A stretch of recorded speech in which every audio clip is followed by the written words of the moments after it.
Sebelum saya ngaji Minhajul Thalibin, saya cerita ilmu itu apa? Ilmu itu sederhana, sesuatu yang mudah. Karena ilmu itu fitratallahi allati fataran nasa. Misalnya begini, saya orang miskin, nggak punya apa-apa. Sudah nggak punya apa-apa, nggak punya jabatan, keluarga yang nggak pati loyal, mungkin istri ada idolakan kita, bahkan anak kita sendiri juga akan idolakan kita. Itu kan sial-sialnya orang, anak kita aja tidak pernah idolakan kita. Tapi untuk bahagia itu sebenarnya sederhana. Sederhananya begini, orang pinter itu ingin mempertahankan kehidupannya, pinter sampai berobat habis banyak ke Belanda, ke Jepang supaya mempertahankan nyawanya.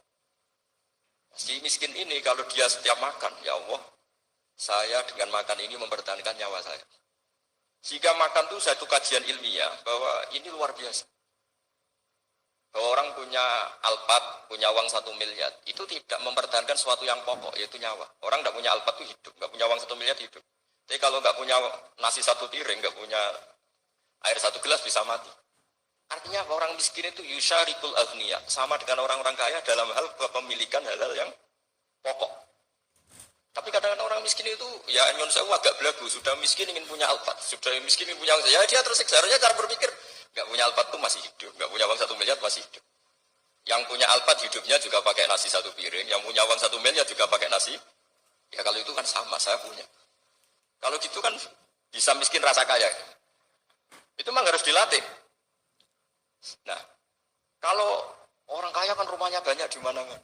Memangnya kalau rumahnya banyak di mana-mana terus tidur di sini 1 jam, di rumah itu 1 jam, malah nggak bisa tidur kan? Tetap aja yang dipakai 1 kamar. Itu gunanya apa punya rumah banyak? Setidaknya zaman miskin itu dia berpikir gunanya apa punya rumah banyak untuk dipakai hanya 1. Meskipun suatu saat kalau dia kaya juga berpikirnya agak rubah. Ya penting punya rumah banyak, biar kemana-mana punya rumah. Nggak apa-apa, tapi sementara masih miskin jangan berpikir seperti itu. Nah yang menjadi miskin kacau kan sudah miskin berpikirnya gaya orang kaya. Itu kecelakaannya. Nah itu ilmu, maksud saya itu ilmu. Sehingga dulu Nabi ngajari orang miskin itu sederhana. Ketemu orang miskin sama Nabi diajarkan. Nabi diantara ajarannya begini. Ada seseorang, man asbaha, orang yang setiap harinya mu'afan fi jasadi, dia sehat, aminan fi sirbi, negara dalam keadaan aman dan dalam ancaman. Indahu qutu yaumi, dia hari itu punya makan. Faka'an nama khizat lahu dunya bihadzafiriha, berarti dia sudah punya dunia dan isinya. Karena polanya sama. Buat Presiden Amerika itu yang untuk mempertahankan nyawanya ya makan pokok dan minuman pokok. Bukan jabatannya sebagai presiden atau punya uang triliunan. Yang paling kaya di Indonesia juga gitu, untuk mempertahankan hidupnya juga dengan makanan pokok. Dan itu orang miskin punya. Kehidupan paling top itu apa? Ya kehidupan yang mempertahankan nyawa itu yang paling top, lainnya itu enggak. Karena mempertahankan nyawa ini super untuk. Dan orang miskin bisa. Nah, saya berharap ilmu seperti inilah menjadikan dulu itu kuat ketika melawan Belanda. Kenapa kuat? Karena mereka gampang syukur. Barokahnya gampang syukur itu selesai dengan dirinya sendiri. Kalau bahasa intelektualnya itu, orang kalau sudah selesai dengan dirinya sendiri bisa berpikir memanfaati pada orang. Dulu orang-orang miskin ketika era sahabat, termasuk era para ulama yang mendidik para umatnya, itu selesai dengan dirinya sendiri. Nah sekarang banyak orang miskin juga termasuk orang kaya, bahkan belum selesai dengan dirinya. Wah itu angel, ngajak jihad angel, karena dengan dirinya saja belum selesai. Maka masyhur itu kan ketika perang Tabuk, ada orang datang, kira-kira kalau Indonesia pakai beras 4 kilo, ya Rasulullah yang 2 kilo tak kasihkan keluarga kami supaya bisa makan, yang 2 kilo tak kasihkan jenengan untuk biaya perang. Perang Tabuk itu perang tersulit, disebut perang Dhatil Usra.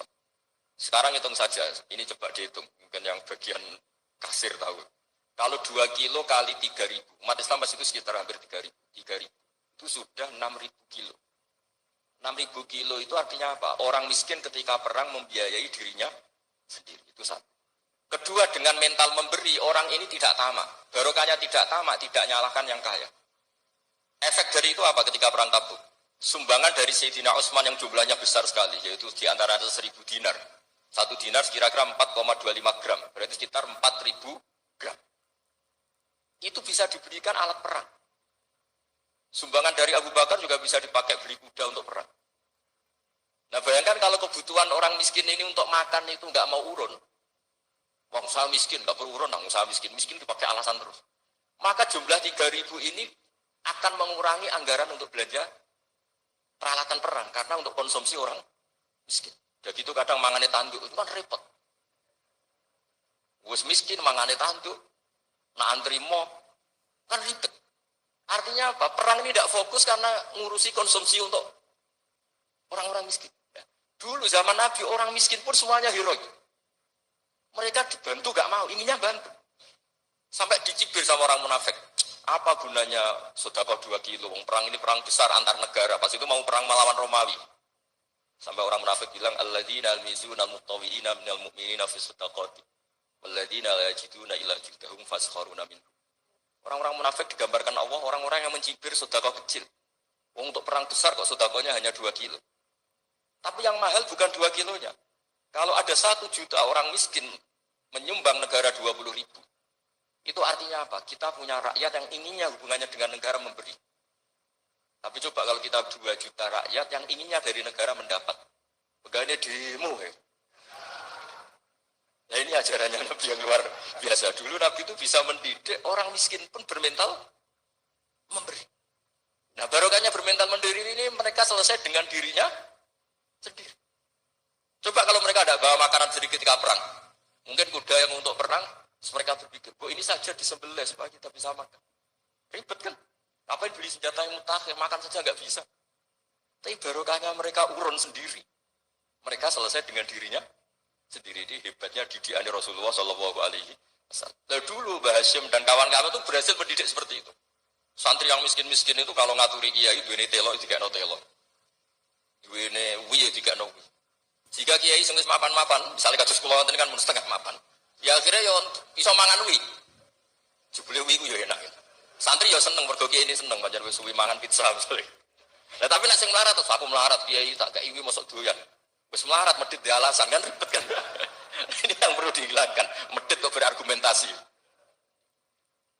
Yang mahal itu bukan winya, mental memberi. Orang itu kalau mentalnya memberi itu berarti selesai dengan dirinya. Tapi kalau tidak bermental memberi pasti tamak. Dan tamak itu mesti menghakimi orang lain. Maka dalam kitab Hikam diterangkan, penyakit terberat itu tamak. Kenapa? Karena orang pikir itu tidak ada kata-kata kitab Hikam, bukan kata saya. Yang ada itu tamak. Misalnya gini, saya kenal PLT Bupati Kudus. Tidak pernah saya bilang beliau pikir. Tapi sekali saya pernah mengajukan proposal tidak kesampaian. Wah, beliau medit. Jadi saya menvonis medit itu sebetulnya ya karena punya keinginan tidak kesampaian. Coba kalau tidak, medit orang serap penting. Misalnya anak-anak muda sama orang-orang cantik di Jakarta, pernah nggak kamu bilang itu sombong? Enggak kan? Setelah kamu bilang, Mbak aku ingin kenalan sampai sampean, terus dia nggak mau, baru kamu bilang sombong karena keinginan kamu enggak. Nah, bayangkan kalau orang bermental tomak, kayak apa bangsa ini? Nah, sahabat itu dididik oleh Nabi, tomak itu selesai, karena keinginan mereka memberi. Sehingga Indonesia bisa merdeka begini, itu barokahnya didikan ulama, semuanya ingin memberi. Dulu belum ada negara, tentara-tentara kemerdekaan, kalau di kampung-kampung itu ya dibiayai donatur-donatur, termasuk bahasa saya, Bu saya. Itu berapa ton aja beras untuk pasukan Hizbullah, pasukan TNI. Di Aceh ada Daud Berih, ada baca Berweh. Dibaca aja kayak kira asap ada yang Berih, ada Berweh. Saya juga gak tahu orang Aceh kalau baca Berih. Nyumbang berapa emas untuk kemerdekaan Indonesia. Yang Kesultanan Jogja Legowo. Jogja tidak lagi negara tapi diberikan bagian dari Indonesia dan seterusnya. Nah, jadi semua ini barokahnya didikan Rasulullah SAW yang diteruskan para ulamanya bahwa nomor 1 didik masyarakat itu bermental memberi apapun kecilnya ini selesai dengan dirinya sendiri. Kalau sampean nggak punya mental memberi, nanti pulang dari Pemda, so acaraan kabupaten berkat ini ribet itu. Awas itu, baru ngaji langsung lali berarti sampean. Sudah kalau nggak urun ini sudah luar biasa, nggak urun untuk berkat itu sudah luar biasa. Jadi itu yang makanya Nabi itu Quran dimulai wa mimma razaqnahum yunfikun. Quran mengajarkan bermental memberi yunfikun. Nabi berkali-kali ngulang al-yadul ulya khairum minal yadis sufla. Dan memberi itu tidak harus nunggu kaya. Gambarannya Quran tentang orang baik itu gimana? Alladzina yunfikuna fis-sarra wadh-dharra. Bukan fis-sarra saja, ketika wadh-dharra juga. Saya pernah guyon sama orang kaya di Jakarta. Dia uangnya miliaran, mungkin malah triliun. Guyon sama saya, Gus saya ini sudah sekian bangun masjid di mana-mana. Saya ini berarti hebat. Enggak kata saya. Enggak ada masjid agama tetap jalan kata. Karena di kampung-kampung sudah banyak. Sudah banyak masjid kata. Masih keren tukang becak kata. Kok bisa Gus? Sampai nyumbang masjid 1 miliar, itu masjid apa kata? Ya masjid-masjid besar. Nah, itu paling dipakai kubah atau menara atau apalah yang tidak mendesak. Tapi kalau orang miskin, ngutangi orang miskin, itu kan kalau nggak utang hari itu nggak makan. Kan nggak mungkin tukang becak atau utang ke ada bank atau orang kaya raya, kan kenal saja enggak. Mesti orang miskin utangnya sama orang miskin. Saya kalau orang kaya, utang Habib Bidin, mesti mau beli Innova. Karena level orang elit, jadi utangnya itu beli Innova, aksesoris Innova, seri terbaru. Tapi kalau orang miskin sama orang miskin, utangnya itu beras untuk nyawa. Artinya apa? Kalau saya diutangi Habib Bidin untuk beli Innova, itu ganjarannya itu sekunder. Tapi kalau sesama orang miskin, itu ganjarannya primer. Keren mana? Hutang-hutangannya orang miskin sama orang kaya. Satu menyelamatkan nyawa, satu menyelamatkan citra. Dia baru sadar, ternyata orang miskin lebih hebat ketimbang saya, lebih hebat, tapi tidak usah ditiru, kata saya. Cuma dia menjadi tidak sombong sekian miliar yang disumbangkan ke masjid, karena dia menjadi tahu, ternyata itu tidak banget. Nah, kecuali masjid-masjid yang kamu nyumbang memang masjid perintis di daerah-daerah yang belum ada masjid. Kalau masjid-masjid besar itu kan kadang kebutuhannya sudah selera, bukan pokok. Nah, saya ini cerita ya, jadi supaya orang tahu lah.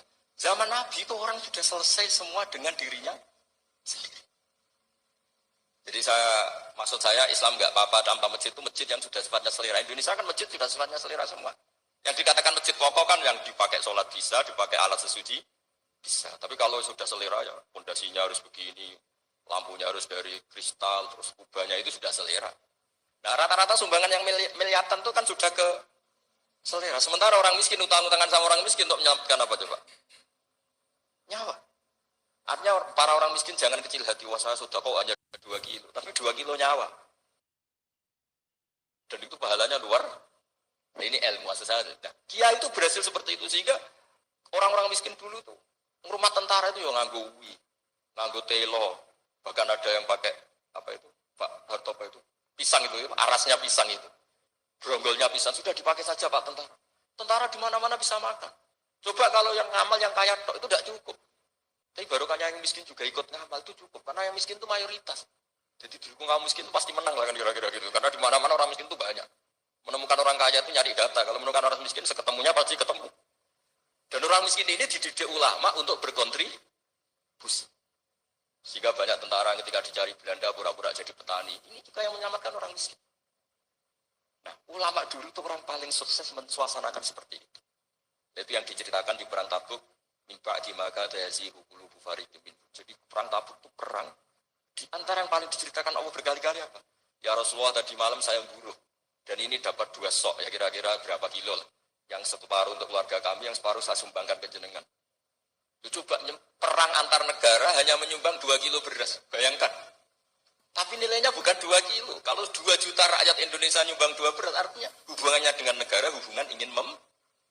Dan barokahnya hubungan ingin memberi, ora pati kecangkeman toma, ora pati kakean menuntut. Ini yang mahal itu yang enggak ternilai itu. Dan itu menjadi kekuatan yang luar biasa sehingga umat Islam bisa mengalahkan pasukan Romawi. Nah, Indonesia dulu kira-kira seperti itu, pragemer